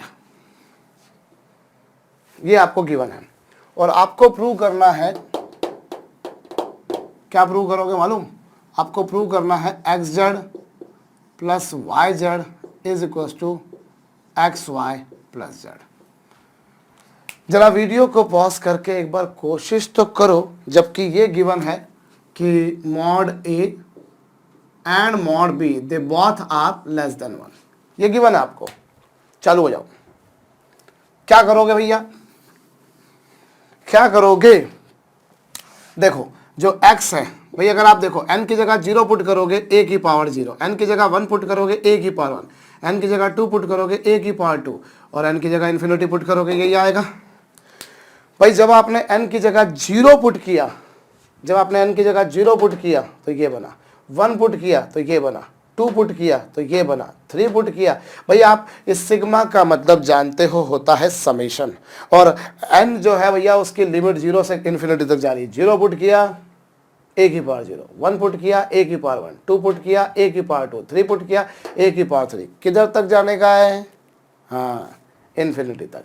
और ये बन रही है एक जीपी, एक ऐसी जीपी बन रही है बच्चों जो जिसका फर्स्ट टर्म ये है, जिसका फर्स्ट टर्म आपको मेरे ख्याल से समझ में आया है। तो उस बेसिस पर बच्चों इसका फर्स्ट टर्म 1 है और कॉमन रेशो a है, और मॉडुलस a की वैल्यू 1 से दे रखी है कम, इसलिए मैं डायरेक्ट लिख सकता हूँ, तो ये x आ गया। इसी तरह से जब आप y वाला करेंगे बच्चों, आप n की जगह 0 पुट करेंगे तो b की पावर 0, 1 पुट करेंगे, 2 पुट करेंगे, 3 पुट करेंगे, ये आएगा, और फिर ये 1 प्लस बी स्क्वायर कुछ ऐसा आएगा, और ये हो जाएगा 1/1 माइनस बी, तो ये हो गया y, हो गया। और रही बात बच्चों z की, तो z क्या होगा? आप यहाँ पर n की जगह 0 पुट कीजिए, n की जगह 0 पुट करेंगे तो ए बी की पावर 0, फिर n की जगह 1 पुट करेंगे तो ये, फिर n की जगह 2 पुट करेंगे तो ये, और ये क्या होगा? ये होगा 1 प्लस ए बी स्क्वायर, इस तरह से, और इसका सम होगा a/1 माइनस r, और r की वैल्यू क्या है बच्चों? ab, r की वैल्यू है ab, कॉमन रेशो ab है, और यहाँ भी r जो कॉमन रेशो है बच्चों वो 1 से छोटा आएगा। अरे जब मॉड a 1 से छोटा है, मॉड b 1 से छोटा है, तो दोनों को मल्टीप्लाई करने पर भी 1 से छोटा ही आएगा। मॉड a लेस देन 1 है, मॉड b भी लेस देन 1 है। 1 से छोटी कोई भी दो क्वांटिटी आपकी जो मर्जी आ रही है, आप उनको लेकर मल्टीप्लाई करके देख लो, वो और भी छोटा आएगा। भाई एक 0.5 लिया, एक 0.3 लिया, इन दोनों को मल्टीप्लाई करेंगे तो माशाल्लाह ये तो और भी निक्का हो जाना है भाई, और भी छोटा हो जाना है, हो जाना है। देख लो, तुम देखना चाहते होता है भाई, ये आएगा तुम्हारे पास। सो जेड की वैल्यू ये आ गई। सो एक्स की वैल्यू क्या आई? हाँ, वाई की वैल्यू क्या आई और जेड की वैल्यू क्या आई? रखो भैया, रखोगे तो LHS लो। LHS क्या है? LHS को अगर आप ध्यान दो तो LHS और कुछ नहीं बच्चों, x plus y whole into z है, x plus y whole into z है, और x चा मान 1/1 माइनस a आहे, y चा मान 1/1 माइनस b आहे, और z चा मान 1/1 माइनस ab आहे भाई। x की वैल्यू क्या है, y की वैल्यू क्या है और z की वैल्यू क्या है? अभी एलसीएम लीजिए, एलसीएम लेंगे 1 माइनस बी, एलसीएम डायरेक्ट लेके मैं लिख ही देता हूँ ना यार, कहाँ इतना मेहनत करूँ मैं। तो 2 minus A plus b upon 1 minus a 1 minus B, ये x, ये आपके पास में किसकी वैल्यू आई, LHS की, ये LHS आ गया। और मैं हालांकि और भी तरीकों से कर सकता हूं, पर मेरे दिमाग में जो भी तरीका घुस रहा है वो मैं यही कर रहा हूं। और z की वैल्यू अगर आप राइट हैंड साइड निकालें तो राइट हैंड साइड क्या आएगी, राइट हैंड साइड आएगी x y plus z, x y plus z, और x मतलब 1/1 माइनस ए, y मतलब 1/1 माइनस बी, और इनका मल्टीप्लाई करना, और z मतलब 1/1 माइनस ए बी। अभी आप इनका एलसीएम लेंगे, ये ऊपर चला जाएगा, ये उधर चला जाएगा। सो आप इसको मल्टीप्लाई एलसीएम लेके देख लीजिए, 1 minus a b plus 1 minus a into 1 minus b, और डिनोमिनेटर में क्या आएगा बच्चों, 1 minus a 1 minus b into क्या, 1 माइनस ए बी। अब आप इसको सिंप्लीफाई कर लीजिए तो 1 + 1 2 हो जाएगा, ए बी से ए बी कैंसिल हो जाएगा, डिट्टो यही का यही आएगा। आप आराम से वेरीफाई कीजिए, कोई जल्दबाजी नहीं है भैया। 2 माइनस ए प्लस बी अपॉन बाकी तो जो है वो एज इट इज, तो वही का वही आ रहा। तो इस तरीके से यू कैन टेक इंडिविजुअली, आपने LHS ले ली, RHS ले ली, LHS ले ली, RHS ले ली, और फिर सॉल्व कर लिया। ये एक तरीका था आपके पास में इस प्रॉब्लम को सॉल्व करने का। और भी कुछ तरीकों से आप LHS से RHS ला सकते हो, पर अभी मैं सिंपल मैनर में LHS RHS लेके अलग अलग कर लेता हूँ। होप आपको बात भेजे में आई होगी। इससे मिलती जुलती एक और प्रॉब्लम मेरे दिमाग में आ रही है, तो मैं वो भी करा ही देता हूँ, पर पहले इसे जरूर नोट डाउन कर लीजिए। ये लीजिए, मैं साइड में खड़ा हूँ, अगर आपने नहीं किया हो तो आपको दे रखा है साहब क्या, n की वैल्यू 0 से लेके इन्फिनिटी तक cos to the power 2n theta है x, और ऐसे ही n की वैल्यू 0 से लेके इन्फिनिटी तक sin to the power 2n theta है y, और n की वैल्यू 0 ही से इन्फिनिटी तक cos to the power 2n theta sine to the power 2n theta is equal to है जेड। भाई x क्या था, y क्या है, z क्या है, और आपको प्रूव यही करना है। वापस से हो जाए चालू, वीडियो को रोक के देखिए। अब अगर आप पहले वाले को देखेंगे तो बिल्कुल पिछले सम जैसे मिलता जुलता, बहुत ज़्यादा आपको मेहनत नहीं करनी। आप पहले n की जगह 0 पुट करेंगे, n की जगह 0 पुट करेंगे तो cos की पावर 0 थीटा, फिर n की जगह 1 पुट करेंगे तो cos की पावर 2 थीटा, फिर n की जगह 2 पुट करेंगे तो cos to the power 4 theta. भाई आपने n की जगह 0 पुट किया, जब आपने n की जगह 0 पुट किया तो 2 इंटू 0 हो जाता है 0, जानते हैं आप लोग। जब आपने n की जगह क्या पुट किया, 0, जब आपने n की जगह 0 पुट किया तो cos की पावर 0, फिर 1 पुट किया तो 2, 2 पुट किया तो 4, 3 पुट किया तो 6, इस तरह से। और ये आएगा बच्चों, ये एक जीपी आएगी जिसका सम होगा 1/1 माइनस a/1 माइनस r, और a है cos की पावर 0, a क्या है, cos की पावर 0, और cos की पावर 0 मतलब क्या, cos की पावर 0 मतलब 1, सीधी बात है, ये लीजिए। और ये क्या होगा, a/1 माइनस r, और r की वैल्यू ये, तो ये आपके पास में 1 माइनस कॉस का थीटा हो जाएगा साइन स्क्वायर थीटा, और साइन स्क्वायर थीटा का इन्वर्स हो जाएगा cos x स्क्वायर थीटा। तो ये आपके पास में आ जाएगा क्या, x, x की वैल्यू आएगी cos x square theta, x की वैल्यू आएगी cos x स्क्वायर थीटा, आएगी भैया, आ गई। मेरे ख्याल से आपको समझ में आया भी होगा, x की वैल्यू क्या आ गई, cos x का थीटा। अब यहाँ पर बोलेंगे आप सर यहाँ पर अपने को कॉमन रेशो के बारे में बोला नहीं, 1 से छोटा है कि नहीं। अरे नहीं भी बोला तो तुम अकल लगाओ ना बाबा, यहाँ पर कॉमन रेशो क्या है, कॉमन रेशो है cos स्क्वायर थीटा, और इतना आप जानते हो भैया cos स्क्वायर थीटा की वैल्यू हमेशा 1 से छोटी ही होती है। cos स्क्वायर थीटा कभी 1 से बड़ा होता है क्या, cos थीटा हमेशा -1 से +1 के बीच होता है, cos का थीटा हमेशा 1 तो छोटा होना है भाई, तो बोलने की जरूरत भी नहीं है। तो x की वैल्यू ये आ गई। ऐसे y निकालोगे तो y की वैल्यू निकालो आप, ये साइन वाला बनेगा, सो वो हो जाएगा 1/1 माइनस साइन का थीटा, मतलब वो हो जाएगा सेक्स का थीटा। मैं डायरेक्ट कर रहा हूँ, इतना आप कर सकते हो मेरे ख्याल से। जब आपने जैसे इसको किया वैसे ही आप इसको करोगे तो ये हो जाएगा। और z की वैल्यू अगर आप निकालोगे तो वो आएगी 1/1 minus cos square theta sine square theta. तो वो सिंप्लीफाई इसके आगे नहीं हो पाएगा, होने को हो सकता है sum it can be brought in some another trigonometric form, but there is no necessity, I think so. So this is the value of z. I hope you have got the value. So now this is the value of x and y and z. Now you do one thing, but you just take a LHS. LHS आप लेंगे, क्या मिलना है भैया? LHS आपको मिलेगी x plus y whole into z, और वो हो जाएगा बच्चों क्या? cos x square theta plus सेक्स स्क्वायर थीटा और इंटू जेड, मतलब 1 minus cos square theta sine square theta. ये तो आ गई LHS. और रही बात बच्चों RHS की, तो RHS क्या है? RHS है एक्स वाई प्लस जेड, और जब आप इन दोनों को मल्टीप्लाई करोगे cos x square theta into sex square theta, तो क्या मिलेगा आपको? सॉरी भैया, cos x square theta into sex square theta और प्लस जेड, और जेड की value 1 minus cos square theta sine square theta. और आराम से आप एलसीएम लीजिए, मल्टीप्लाई कीजिए भैया इन दोनों को.